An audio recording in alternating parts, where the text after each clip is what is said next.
નમસ્કાર વિદ્યાર્થીઓ, ધોરણ 9 પ્રકરણ 1 સંખ્યા પદ્ધતિ એની શરૂઆત કરીએ છીએ. એમાં આપણને વિવિધ સંખ્યાઓ આવશે અને એ સંખ્યા અનુસાર એના વિવિધ ગણ બને છે, સમૂહ બને છે. જોઈએ કેવા સમૂહ બને છે અને કેવા ગણ બને છે. બરાબર. દાખલા તરીકે આવી બધી સંખ્યાઓ 1 2 3 4 5 6, તો આ જે સમૂહનો ગણ જે બનશે અનંત સુધી ચાલી જાય છે. ગણને આપણે આવા છગડીયા કૌંસ દ્વારા દર્શાવશું. તો આ જે સમૂહ જે બન્યો, આ જે ગણ બન્યો, બરાબર, તે પ્રાકૃતિક સંખ્યાઓનો ગણ છે. તમારે યાદ રાખવાનું છે. અને પ્રાકૃતિક સંખ્યાને શેના વડે દર્શાવશું? n વડે. નામ છે પ્રાકૃતિક સંખ્યા. જો આ પ્રાકૃતિક સંખ્યામાં અનંત સુધી જાય છે, આ પ્રાકૃતિક સંખ્યામાં જો આમાં 0 નો સમાવેશ નથી, તો 0 નો જો સમાવેશ થાય તો આ પૂર્ણ સંખ્યા બનશે, હોલ નંબર. કઈ સંખ્યા? પૂર્ણ સંખ્યા, કે જેને આપણે w વડે દર્શાવીએ છીએ. જો પ્રાકૃતિક સંખ્યા એમાં 0 નો સમાવેશ થયેલા પૂર્ણ સંખ્યા પર થાય અને એમાં જો ઋણ પૂર્ણાંકો અનંત સુધી આનો પણ સમાવેશ થાય, ઋણનો પણ, તો આ કેવી સંખ્યા બનશે? આ પૂર્ણાંક સંખ્યા બનશે. કેવી સંખ્યા બનશે? પૂર્ણાંક સંખ્યા, જેને z વડે દર્શાવવામાં આવે છે. શેના વડે દર્શાવવામાં આવે છે? z વડે દર્શાવવામાં આવે છે. ઓકે. તો ત્રણ સંખ્યા એક યાદ રાખવાનું. બીજું એક તમારે યાદ રાખવાનું છે કે જો કોઈ સંખ્યાને p/q સ્વરૂપે, કયા સ્વરૂપે? p/q સ્વરૂપે જો દર્શાવવામાં આવે તો એ જે સંખ્યાઓ બનશે, એકવી સંખ્યાઓ બનશે, એ સમમેય સંખ્યાઓ બનશે. કેવી સંખ્યાઓ બનશે? સમમેય સંખ્યાઓ, જેને q વડે દર્શાવવામાં આવે છે. શેના વડે દર્શાવવામાં આવે છે? q વડે. દાખલા તરીકે 5/6, તો p/q અંશ અને છેદ સ્વરૂપે દર્શાવ્યું. આ કેવી સંખ્યા બનશે? એ સમમેય સંખ્યા બનશે. 1/3 કેવી સંખ્યા બનશે? આ પણ સમમેય સંખ્યા બનશે. -5/7 આ કેવી સંખ્યા બનશે?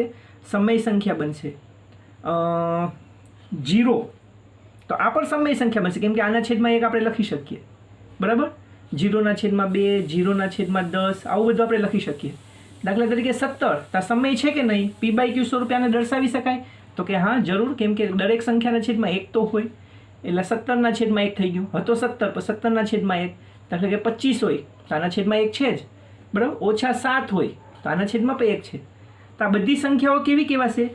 એ સમમેય સંખ્યાઓ કહેવાશે. હવે આના ઉપરથી વિદ્યાર્થી મિત્રો, આના ઉપરથી ખડા ખોટા પૂછાય છે. શું પૂછાય છે? ખડા ખોટા. જોઈએ અને સમજીએ. એ ખડા ખોટામાં મેં 2 નોંધ બનાવેલી છે. તમારે ખાલી એટલું જ આ ક્રમમાં યાદ રાખવાનું: પ્રાકૃતિક, પૂર્ણ, પૂર્ણાંક અને સમય. પ્રાકૃતિક, પૂર્ણ, પૂર્ણાંક અને સમય. જો પ્રાકૃતિક સંખ્યા બધી જ આમાં છે, એટલે આનો ઉપગણ થાય. ઉપગણ ને બધું આવતું પહેલા. બરાબર. w છે એ આખો ગણ આમાં છે અને z છે એ આખો ગણ આમાં છે. સૌથી મોટો ગણ અત્યારે આ છે, q. બરાબર. n z માં, z q માં, ને q z છે એ q માં. n છે એ z માં પણ છે. જો બરાબર, n z માં છે. એટલે એનો મતલબ એમ થયો કે ઉપરથી નીચે એક નોંધ બનશે અને એક નોંધ બનશે નીચેથી ઉપરવાળાની. એ નોંધ શું છે તેને આપણે જોઈએ. જો ઉપર રકમની અંદર 6 પ્રશ્નો છે, 6 વાક્યો છે. નીચેના વિધાનો સત્ય છે કે અસત્ય તે કહો. હવે એની અંદર તમે જો પહેલું વાક્ય જો, દરેક પૂર્ણ સંખ્યા એ પ્રાકૃતિક સંખ્યા છે. પહેલો શબ્દ કયો આવ્યો? પૂર્ણ. જોજે, પૂર્ણ ક્યાં છે? અહીંયા છે. પછી વાક્યમાં બીજો શબ્દ કયો છે? પ્રાકૃતિક. ઉપર. પહેલો ક્યાં આવ્યો? પૂર્ણ. અને બીજો કયો આવ્યો? પ્રાકૃતિક. ક્યાં ગયા? નીચેથી ઉપર. નીચેથી ઉપર ગયા. જો નીચેથી ઉપર, તો એ વાક્ય નથી, એટલે કે અસત્ય છે. કેવું આવશે? અસત્ય. એમાં એમ કીધું કે દરેક પૂર્ણ સંખ્યા, પૂર્ણ સંખ્યા એ પ્રાકૃતિક સંખ્યા છે. નહીં, પૂર્ણ સંખ્યા પ્રાકૃતિક સંખ્યા ન હોય, કેમ કે જો આની અંદર 0 આવે છે પણ આમાં નથી. બરાબર. ઊંધું કીધું હોત ને, પ્રાકૃતિક સંખ્યા પૂર્ણ છે, તો હા, એ વાક્ય વિધાન સાચું હોત. દરેક પૂર્ણ સંખ્યા એ પ્રાકૃતિક સંખ્યા છે. ક્યાં ગયા? નીચેથી ઉપર, તો વિધાન ખોટું. ઓકે. ચાલો બીજું વાક્ય જોજે. દરેક પૂર્ણાંક એ સમમેય સંખ્યા છે. દરેક પૂર્ણાંક, પૂર્ણાંક અહીંયા છે. પહેલું વાક્ય, પહેલો શબ્દ પૂર્ણાંક, એ સમમેય સંખ્યા છે. ક્યાં આવ્યા? નીચેથી સોરી ઉપરથી નીચે આવ્યા ને, પહેલું આ બોલ્યા ને પછી આવ્યું તો શું આવશે? છે. તો એ વિધાન કેવું આવશે? સાચું આવશે. ચાલો ત્રીજું વાક્ય જોજે. શું કીધું છે? દરેક સમય સંખ્યા એ પૂર્ણ સંખ્યા છે. અહીંયા છે સમય સંખ્યા એ પૂર્ણ સંખ્યા છે. ક્યાં ગયા? નીચેથી ઉપર. તો એ વિધાન કેવું આવશે? ખોટું. પછી ચોથું વિધાન જુઓ જે શું કીધું છે? દરેક પ્રાકૃતિક સંખ્યા એ પૂર્ણ સંખ્યા છે.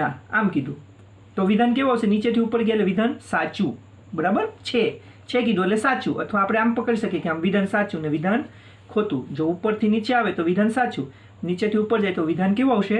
ખોટું આવશે. બરાબર. પાંચમું વાક્ય જો જે શું કીધું છે?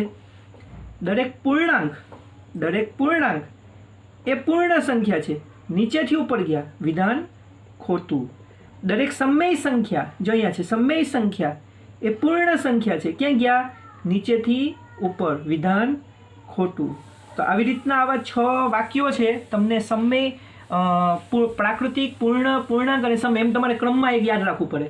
જો નીચેથી ઉપર જાય તો વિધાન સાચું ને ઉપરથી નીચેનો શબ્દ હોય તો એ વિધાન કેવું આવશે? ખોટું. તો આશા છે કે તમને ખડા ખોટા આવડશે. બરાબર, આવડી જશે. ચાલો આગળ વધીએ. જો પ્રશ્ન જુઓ. 3 અને 4 વચ્ચેની આપણે કોઈ સંખ્યા રેખા લઈએ.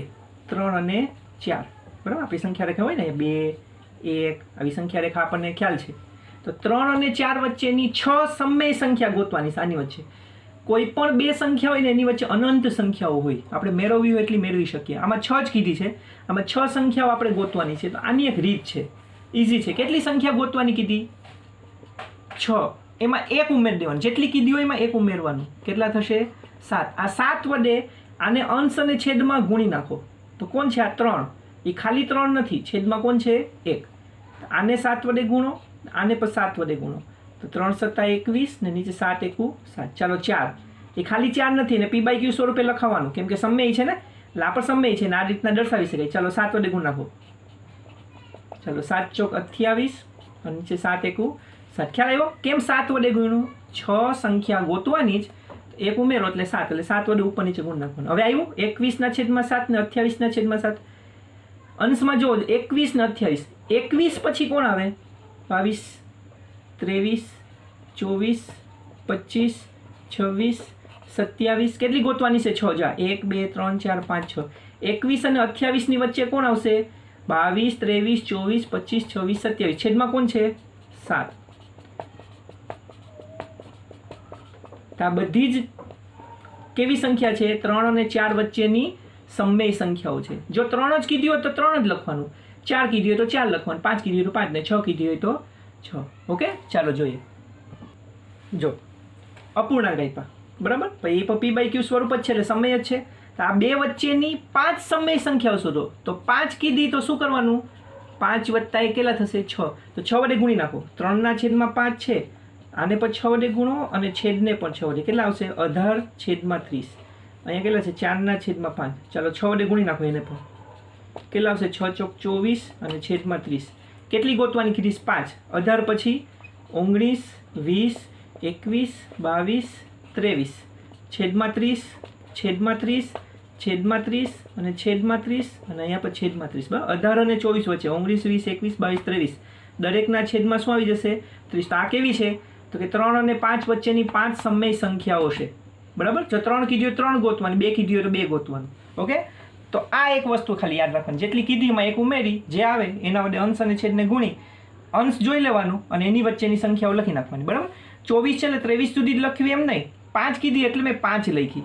તમને હોમવર્કની અંદર જે આપીશ એમાં જો 3 કે 4 એવું હશે. બરાબર. તો એ પ્રમાણે તમે શોધજો. તો આશા છે કે તમને આઈડિયા આવી ગઈ હશે. હોમવર્ક હું તમને આપું છું, જોઈ લ્યો.